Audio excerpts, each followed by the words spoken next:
নমস্কার, পাকবিচিত্রায় সকলকে স্বাগত জানাই। বেগুন দিয়ে সবজি অনেকেই খেয়েছেন। দই বেগুনের এই রেসিপি একবার খেলে ছোট থেকে বড় সকলেরই ভালো লাগবে। আমার রেসিপিটি কেমন লাগলো আমার কমেন্ট বক্সে অবশ্যই কমেন্ট করে জানাবেন। আর এই ধরনের নতুন নতুন রেসিপি পেতে হলে আমার চ্যানেলটি সাবস্ক্রাইব করতে ভুলবেন না।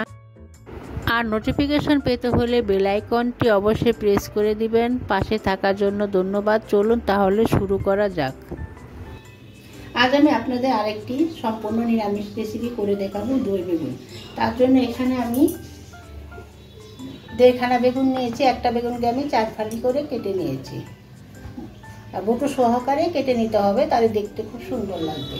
আর ফোড়নের জন্য নিয়েছি 1/2 চামচ গোটা সাদা জিরে, একটা শুকনো লঙ্কা, এখানে 1/2 কাপ টক দই নিয়েছি, এখানে 1/2 ইঞ্চি আদা আমি গ্রেট করে নিয়েছি, 4 চামচের 1/2 চামচ ধনে গুঁড়ো নিয়েছি, 4 চামচের 1 চামচ জিরে গুঁড়ো নিয়েছি, কাশ্মীরি লঙ্কার গুঁড়ো নিয়েছি, 4 চামচের 4 ভাগের 1 ভাগ হলুদ নিয়েছি, 4 চামচের 4 ভাগের 1 ভাগ গরম মশলা নিয়েছি, 4 চামচের 1 চামচ নুন নিয়েছি পরিমাণ মতো, এখানে কাজু বাদাম আর চালমগজ দুটো মিলিয়ে আমি পেস্ট করে নিয়েছি 2 টেবিল চামচ, 1/2 চা চামচ নিয়েছি কাঁচা লঙ্কা পেস্ট, চিনি 4 চামচের 1 চামচ।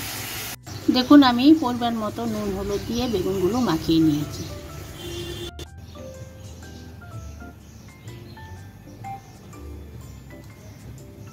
দেখুন আমি একটা ননস্টিক কড়াইতে সাদা তেল দিয়ে গরম করে নিয়েছি।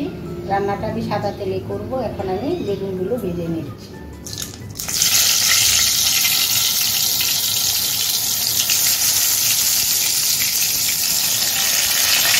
তেলের মধ্যে বেগুনগুলো দিয়ে দিয়েছি। এখন গ্যাসটা মিডিয়ামে রেখে আমি ভেজে নেব। দেখুন আমি বেগুনগুলো উল্টে পাল্টে ভালো করে ভেজে নেব। এখন আমি উল্টিয়ে দিচ্ছি।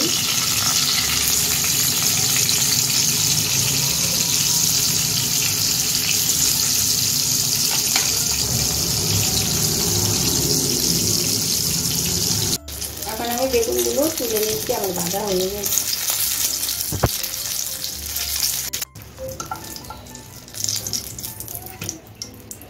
আমি এখন একটা পেস্ট বানাই নেব। তার জন্য জিরের গুঁড়ো, ধনে গুঁড়ো, হলুদ গুঁড়ো, কাশ্মীরি লঙ্কার গুঁড়ো কালারের জন্য,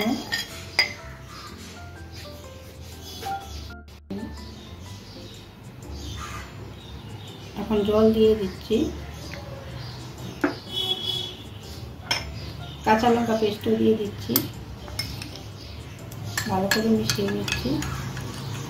দেখুন দই বেগুন রান্না করার জন্য আমি একটি ননস্টিক কড়াইতে পরিমাণ মতো সাদা তেল দিয়ে গরম করে নিয়েছি। এখন আমি ফোড়নটা দিয়ে দিচ্ছি, একটা গোটা শুকনো লঙ্কা আর গোটা সাদা জিরে। এখন ফোড়নটা কিছুক্ষণ ভেজে নেব। দেখুন আমার ফোড়নটা ভাজা হয়ে গেছে। এখন আমি আদাটা দিয়ে দিচ্ছি। আদাটা আমি গ্রেট করে নিয়েছি, একটু জল দিয়ে দিচ্ছি। আদাটা আমি একটু ভেজে নিয়েছি। এখন আমি গুলে রাখা মশলাটা দিয়ে দিচ্ছি। 2 থেকে 3 মিনিট কষিয়ে নিচ্ছি। গ্যাসটা মিডিয়ামে রেখেছি। দেখুন আমি 3 মিনিট কষিয়ে নিয়েছি। এখন আমি টক দইটা দিয়ে দিচ্ছি। টক দইটা আমি মিক্সিতে একটু ফেটিয়ে নিয়েছি। এই সময় গ্যাসটা আমি লোতে রেখেছি। লোতে রেখে টক দইটা দিতে হবে, না হলে ফেটে যাবে।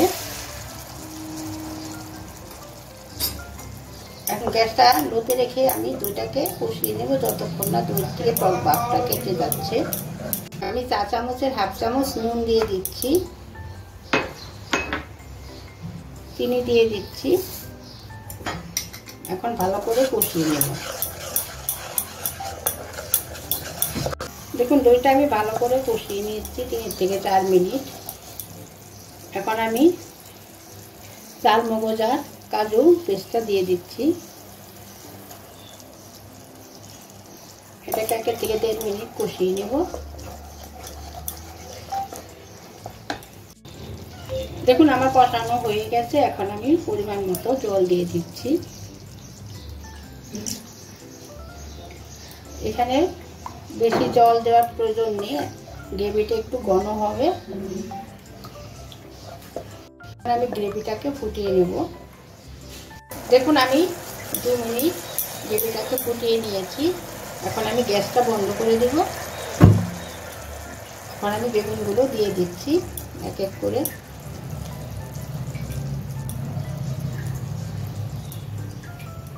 এখানে নুন ঝাল মিষ্টি আপনাদের পছন্দ অনুযায়ী দিবেন। দেখুন আমি এখন গ্রেভিগুলো বেগুনের উপরে দিয়ে দিচ্ছি। আমি কিন্তু গ্যাসটা বন্ধ করে নিয়েছি। দই বেগুন গ্রেভিটা একটু মাখো মাখো হবে, মানে ঘন। গরম মশলাগুলো দিয়ে দিচ্ছি।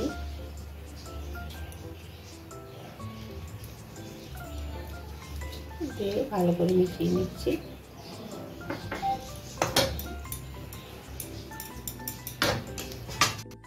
দেখুন আমার দই বেগুন তৈরি হয়ে গেছে। আমি যেভাবে রান্না করলাম আপনারা সেভাবে রান্না করে খাবেন, দেখবেন খুব ভালো লাগবে।